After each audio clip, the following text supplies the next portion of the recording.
I want to take advantage to introduce you to Antonio Diaz. This is a very successful, very important operation that he is really masterminding and is bringing people from all over the state of Texas to Hutto Prison.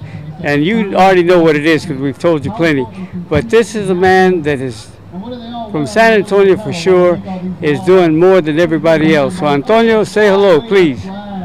Hello, hola, ¿cómo están? Hello, and how are you? I am bilingual, trilingual, but I will speak to you in English and Spanish.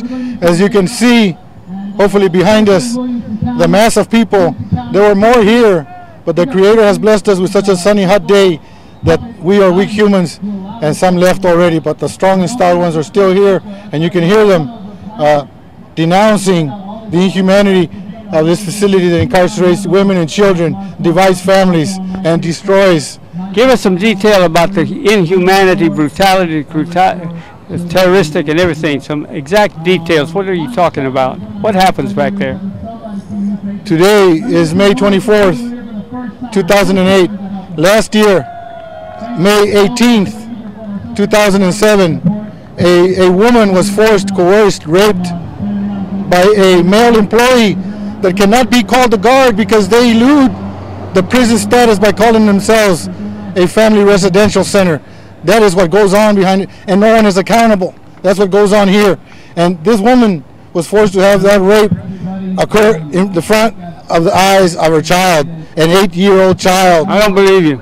You have to believe me. I know it's true. I know it's true. And it is happening here. This is Taylor, Texas. This is not Beijing, China. This is not Leningrad, Russia.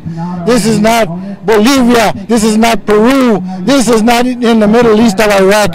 This is the United States, where they put a playground within the fence of a prison yard, and they say that they've done enough to make this place livable for families. How do you describe this as a prison? What does it have that describes a prison? Well, I'm pretty sure you've taped, and you will tape, the slits that they call windows here, that you've taped the double tier fences, not just one row but two. And when you go inside, because we've been inside. Not many people have been inside. How'd you get in there?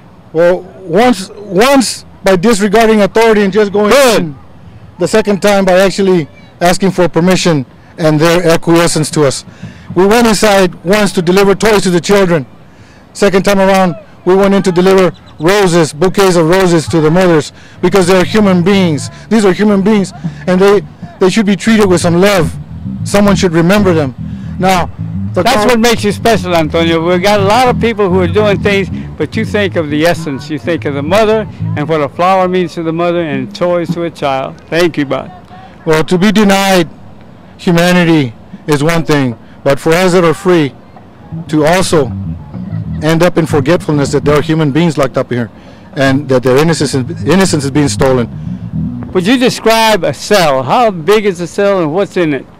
This is a standard cell. I believe is an 8x8 cell that only contains a cot for 2 people, and it has not been renovated as of yet, even though the out-of-court settlement with ACLU promised a renovation where they would include more than one child with the mother. They have put up shower curtains so that they can have some privacy when they bathe or when they are using the toilet facilities. Now, I said they've recently done this, means for over a year they did not have these privacies. That's the question I was going to ask you. So you're telling me that there's a commode in a room that's 3 steps wide, and you got to go to the bathroom, and you're with your baby, or your baby has to go to the bathroom. Is that what you're describing? Anyone that has been locked up either in a regular city jail or a county jail knows that the commode is there in front of everybody, knows that there's no shower curtain. Those were the same amenities allowed the families here. No more until now. That these things should have been in place when they opened and before they brought people into this facility, not a year after. Okay, lastly, a closing statement. Are you going to close this place down? No, I am not going to close it down. Tell me who is. We, the people. We, the people from all walks of life. Children, women, men, families. We, the people, are going to close it down. We will close this down because you can hear them. They're against this. We have nothing against the workers. they have economic need just like other families. But we will shut it down, and we know that they will find employment, better employment elsewhere. Keep it up, brother. Thank you, Nick.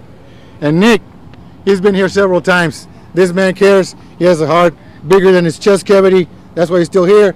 That's why the cameraman's here. That's why everyone is here. Red Smith behind that camera. Everyone here has a big, big heart. Thank you, brother. Thank you. Okay. Sí se puede. Sí se puede. Sí se puede. All right. Okay.